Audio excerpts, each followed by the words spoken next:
In 2025, governments around the world spent trillions preparing for wars, funding militaries, and protecting their interests. But here's a question almost nobody asks. What happens when the bill arrives?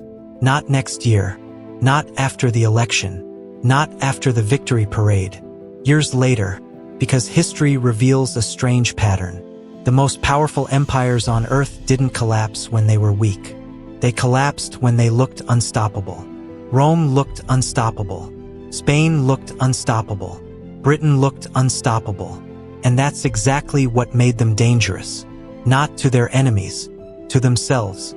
Because every empire eventually discovers the same secret. Winning wars is expensive. Paying for them is even more expensive. And if you follow the money instead of the battles, you'll uncover the real reason empires rise, fall, and sometimes destroy themselves from within. Every empire starts with a dream, a larger border, more influence, more resources, more security, and almost every empire believes military power is the fastest way to get there. First, it works. Victories bring wealth. New territories provide taxes. Trade expands. The government grows stronger. The public celebrates. Everything looks like success. But then something changes. The empire becomes responsible for protecting everything it has gained. Suddenly there are more soldiers to pay, more borders to defend, more ships to maintain, more enemies to watch, and the cost of maintaining power becomes greater than the cost of acquiring it. That's when rulers face a problem every government eventually encounters. How do you keep paying for power when the bills keep getting bigger? The answer shaped the fate of every great empire in history, and the first warning came from Rome.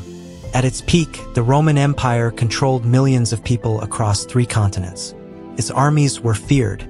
Its roads connected vast territories. Its influence seemed permanent. If you lived in Rome during its golden age, the idea of collapse would have sounded ridiculous. But beneath the surface, a dangerous financial problem was growing. Rome had built a system that depended on expansion. Every conquest brought new wealth: gold, silver, land, taxes, slaves. Expansion helped pay for expansion. But eventually Rome ran out of rich territories to conquer. The victories slowed. The money slowed. The expenses didn't. The army still demanded payment. The borders still needed protection. The government still needed revenue. And that's when Rome discovered a shortcut. Instead of finding more silver, they put less silver into their coins.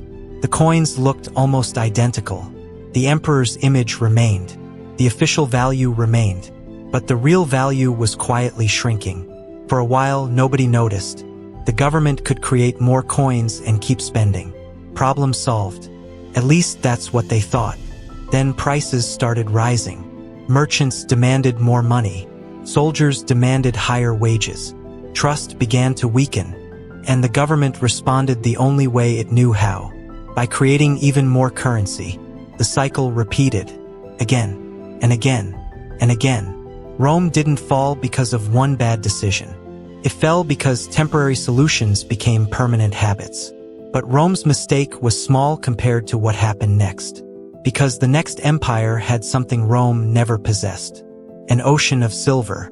And somehow it still went broke. Imagine discovering a source of wealth so large that it seems impossible to run out. That's exactly what happened to Spain. In the 1500s, silver poured into the empire from the Americas. Ship after ship arrived carrying treasure. Europe watched in amazement. Spain looked unbeatable. Its kings financed armies across the continent. Its influence spread around the globe. Its future appeared guaranteed. But hidden beneath that mountain of silver was a fatal misunderstanding. Spain confused money with wealth. Because wealth isn't what arrives, it's what stays. And Spain spent aggressively. Wars expanded. Military commitments multiplied. Debt grew larger. Soon the empire wasn't spending today's silver. It was spending tomorrow's silver. Money that hadn't even arrived yet. Future treasure became collateral for present ambition. First, nobody worried. The silver kept flowing. Then expenses started growing faster than revenues. The empire borrowed more, spent more, promised more, and eventually reality caught up. Spain defaulted on its debts multiple times. Think about that. One of the richest empires in history couldn't pay its bills. Because treasure can make you feel wealthy, but it cannot make you financially disciplined.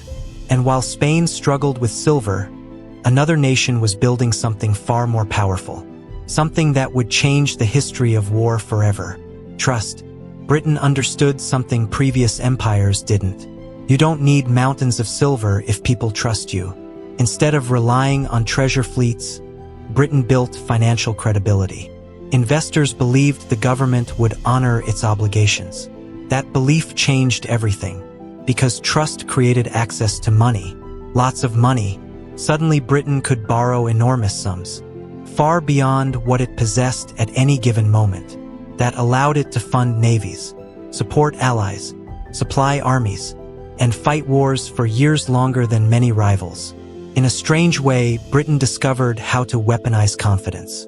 The stronger its reputation became, the easier it was to borrow. The easier it was to borrow, the longer it could fight. The longer it could fight, the stronger it became. It was a powerful cycle. But there was a hidden danger. Debt can make almost anything feel affordable, even when it isn't. And that lesson would become painfully clear in the 20th century.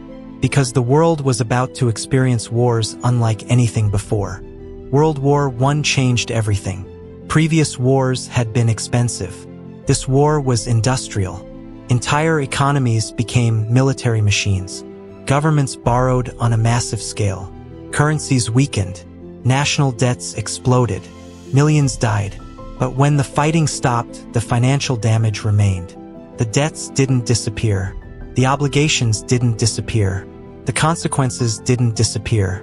Many countries entered the post-war world financially exhausted. Economic instability spread. Trust in institutions weakened. And in some places, inflation destroyed years of savings. Then came World War II, an even larger conflict, an even larger bill. Yet one country emerged from the chaos stronger than everyone else. The United States. And what happened next changed global finance forever. After World War II, the United States occupied a position no empire had ever enjoyed. Possessed enormous industrial power, a massive economy, global influence, and most importantly, the world's dominant currency. The dollar became central to international trade. Governments held dollars. Central banks bought American debt. Global finance increasingly revolved around the United States. This created a remarkable advantage. America could finance military commitments on a scale previous empires could barely imagine. For decades, the system worked. But history asks an uncomfortable question. What happens when every empire starts believing its advantages will last forever? Because that's exactly what previous empires believed.